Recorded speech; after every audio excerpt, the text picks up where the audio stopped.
And really, you guys, let me tell y'all a quick secret. If they like you, they will subscribe, whether you say it or not.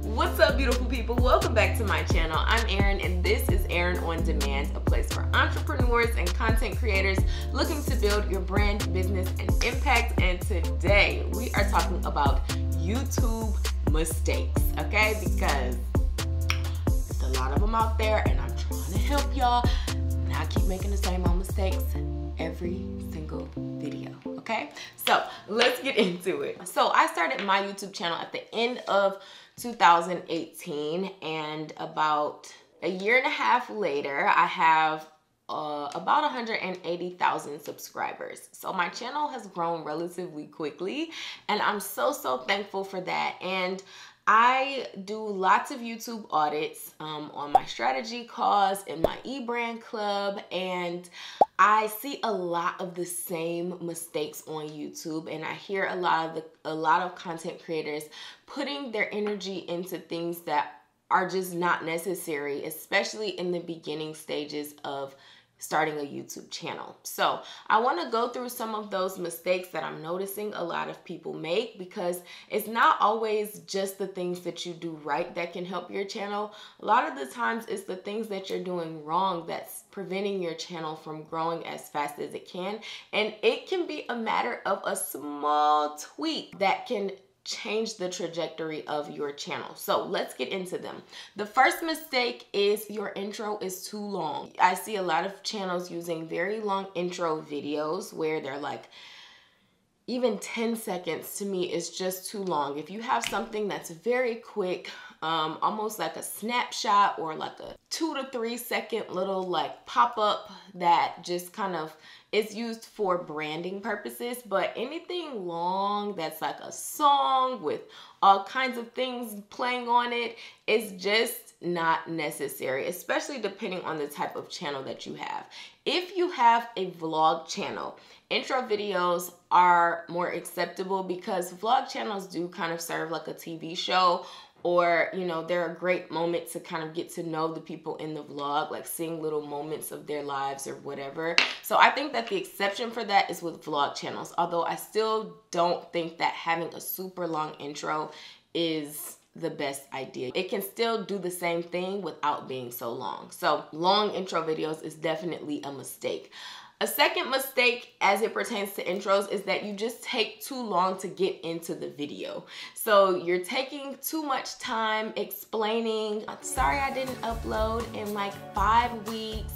I just have been so busy, and you're kind of like lagging the intro and lagging just getting into the meat of the video. And really, if you take longer than 30 seconds to kind of explain what this video is about and start kind of making your first point, then you're going to start to lose people. And you can see this in your YouTube analytics of your average watch time. You can actually go in there and see where most people are dropping off. So if your intro is very long, it may be better for you to condense that so that you get people watching for a longer amount of time. Another thing I see people doing in their intro is asking people to like and subscribe and do all of these calls to action before you even get into the meat of the video. And it's like, why the heck would I do that? I don't even know what you're about to explain to me first. So I am not a proponent of having like, comment, share, subscribe before we get into the video at the top of the video, because you're really just elongating the time of getting into it. And really, you guys, let me tell y'all a quick secret. If they like you, they will subscribe, whether you say it or not. So you really don't have to say it, but if you have to say it, then I say it at the end. The second big mistake that a lot of YouTubers make is that you are not using an outline for the main points of your video. And honestly, you guys, if you are a vlogger, you can also make an outline. I have been vlogging for a pretty long time, so I don't really make an outline anymore, but I do use my top 3 to give my vlogs a bit of structure. I have a whole video on how to vlog properly. I'll pop the thumbnail right here, but you guys should definitely check that out because I go in depth about vlogs and how to structure vlogs so that they're fun but easy to follow as well. creating a YouTube outline is going to be so helpful for you. And y'all, it does not have to be super duper detailed. It can be your main talking points, and then those things can serve as your titles for sectioning off your video to make it easier to follow as well. So make sure that you are using an outline to create some sort of organization within your video. This is also going to help prevent you from going off on tangents when you are talking about something, or it's going to prevent you from missing points that could have made your video have a little more depth and be more substantial in the content. So make sure that you do an outline and thoroughly kind of go through everything. I always make my outlines in Asana. So my outlines are not very detailed. They're just enough for me to know, what I need to say. But if you are definitely a beginner, you may want to have a little bit more detail in your outlines so that you don't lose track of what you're saying. So do as much detail as you need. The third big mistake a lot of YouTubers make is that when you mess up, you start the whole take over. So if you mess up, you start back from the beginning of the take. Do not do that. It's going to take you entirely too long to record a video. So when I mess up, I always go like this. If I bluff up on a sentence or something, I'll go 3, 2, 1. That is my cue to start over, and that's also my editor's cue that I'm starting over. So if I mess up, I'll go 3, 2, 1.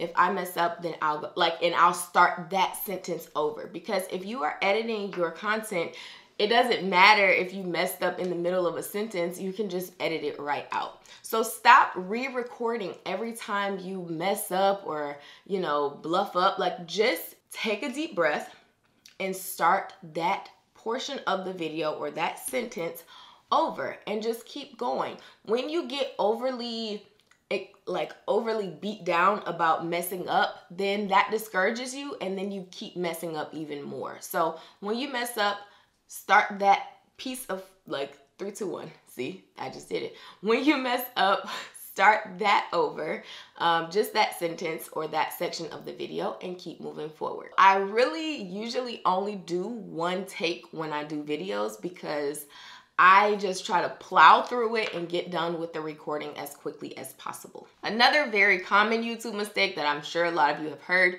is buying expensive gear in the beginning. And this is something that I always preach against because it's just not necessary. You guys cannot tell the difference when I've vlogged using my phone versus my G7X Mark II versus, this Canon 80D. And even if you can tell the difference, it's not so substantial to the point where you are just like, oh, I cannot watch this video. The things that you need to be investing in are the accessories. Use your phone if that's what you have, and especially if that's the easiest thing for you to record with.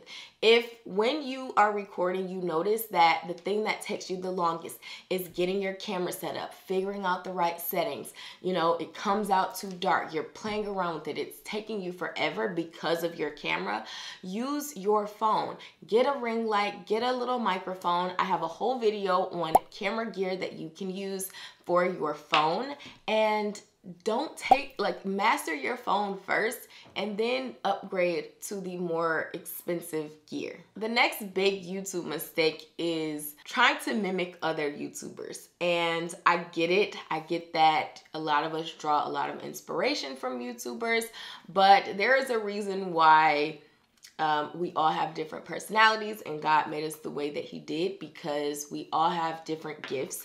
And I think that it can get tough when there's a lot of competition out. But if you are trying to be like another YouTuber, you're setting yourself up for even worse competition because you're not intentionally setting yourself apart. So just make sure that you are making it your own. Use your own personality. Even if you don't have this very outgoing, precocious personality like a lot of YouTubers have, that is okay. There are many calm YouTubers who have a great sense of self, who speak with charisma, but they're very calm. I love Lavender. Like, she has a different kind of vibe, and Lavender creates a lot of content like a lot of other YouTubers that have very hype personalities, and she sets apart because of her calmness. So think about your personality, what makes you special, and do that. You guys, I'm just being honest. I've seen so many people mimic a lot of the things that I have implemented into my channel. Does it make me like, sometimes, but I mean, for the most part, I take it as flattery. So another mistake is like letting that stuff get to you when people do mimic your content or your style.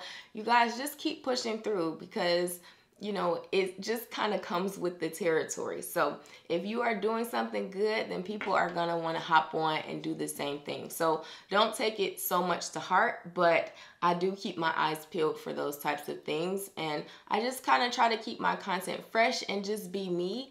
And that is the best thing that you can do for your content. Okay. The next mistake is being boring or trying to be too perfect. So we had mimicking other YouTubers, but then on the flip side, there are other creators who are just trying to be too perfect. You're trying to make sure your shots are so perfect. You're trying to make sure you don't mess up any words, that you're speaking so grammatically perfect, that you're, you know, just staying still the whole time. Like, have fun, y'all. Like, have fun.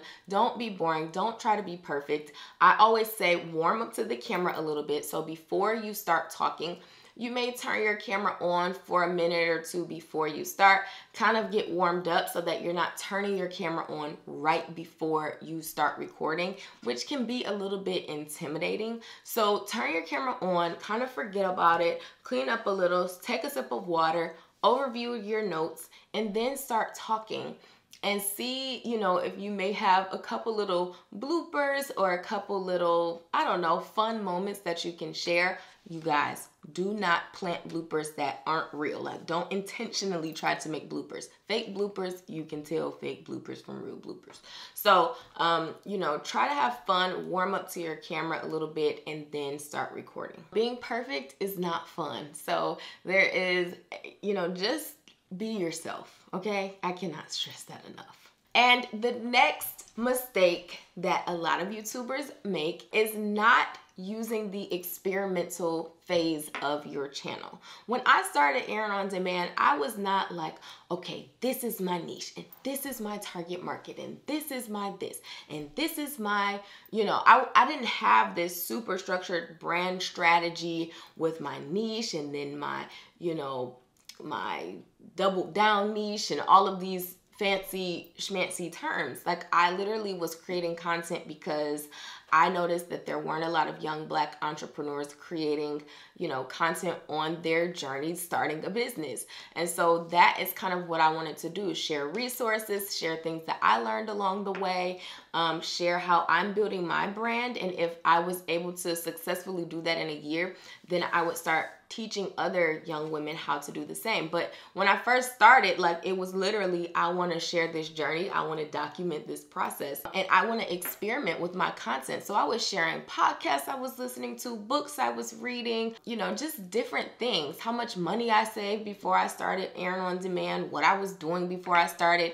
I wasn't, you know, super refined with my videos. And even now still, like, I like to experiment, doing the 5-day experiments, or, you know, doing my day in the lives, and doing, you know, just different types of like unboxings and just different videos that I think are fun. Because when you don't go through that experimental phase and you're trying to create this super structured strategy, that is where you lose a lot of the authenticity, and you miss the opportunity of potentially figuring out something that can really work for your channel and make your channel stand apart.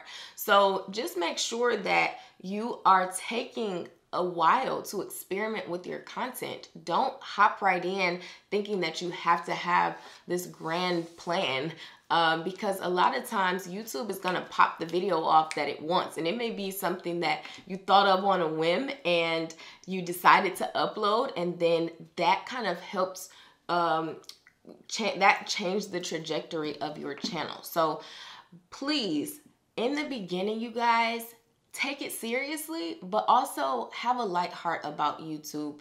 Don't be so structured. Have fun with it. Experiment with different things. If you know the type of content you want to upload, maybe try experimenting with different formats of delivering the content. Maybe you try sit-down videos, but maybe if that doesn't feel right, try more vlog style, or if that doesn't feel right, try a different style. Have fun with it, okay? So if you are making a lot of these YouTube mistakes, I want to hear in the comments, what is the one mistake that you are going to fix right now with your YouTube channel? I also want to encourage you to consider joining my eBrand club. It is a membership club for entrepreneurs and content creators really looking to grow their brand in a community full of go-getters. So we do lots of master classes with experts. We've done Facebook ads, self-photography, how to pitch to media, so many different master classes with some great speakers. But I also do a weekly 1-hour live lesson in the club, and they are packed with information. So if you enjoy my YouTube channel, you guys, I have full videos on creating YouTube outlines, thumbnail tutorials, banner tutorials, all these things, not even just YouTube, but just business in general, great business practices, great branding practices. So I would love to have you guys in the community. If you are an e-boss, shout yourself out down in the comments. And if you have questions about the eBrand Club, you are welcome to ask them in the comments below. And I will see you guys on the next one. I love you, and I hope you have a great rest of your day. Peace.